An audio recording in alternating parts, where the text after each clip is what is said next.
I actually think strategically,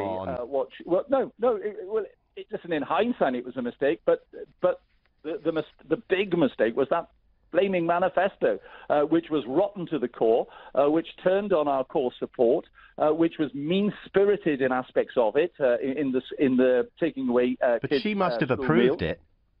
I know, absolutely, she must have approved it, and I think there were huge errors in it. I mean, when you go into an election campaign with a 24-point lead, and you actually believe it, then it takes an amazing skill and dexterity to be able to reduce that to 2 points over a 4-week period. I mean, there has to be a recognition that the damage that was done to our campaign was done by ourselves.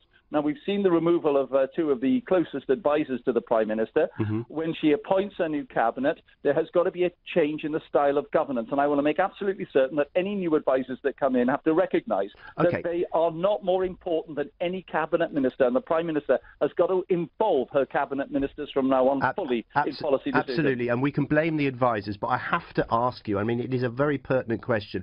If that's the case, you've actually used the phrase, we didn't shoot ourselves in the foot, we shot ourselves in the head.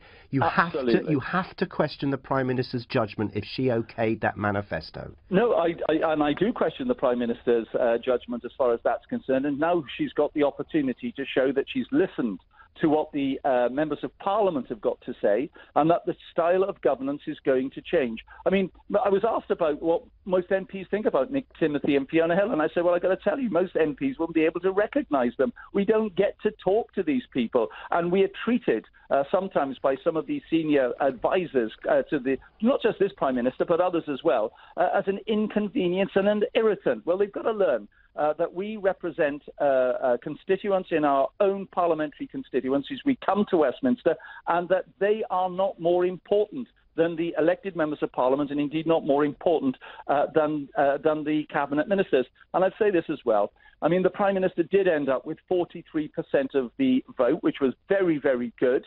Tony Blair got 44% of the vote, and he ended up with a landslide. But the fact that people were focused on either the Labour Party or the Conservative Party meant that we ended up exactly where we were. But we've got to learn the lessons of what went wrong with issuing a manifesto that, quite frankly, was laced with arsenic compared to the Labour Party's manifesto, which was giving people hope and promise, irrespective of the fact that none of the figures added up. OK, so you sort of vaguely questioned her judgment on that, but she's learned. The Conservative website, the Home website, is reporting a survey that they've run.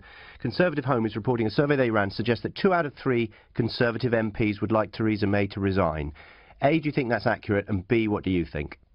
No, I don't think it's accurate, and no, I do not believe that Conservative members of Parliament wish to have the diversion of a leadership election, which is going to take, it would take actually several weeks to properly conduct, at a time when within 9 days we will be embarking on the negotiations to leave the European Union.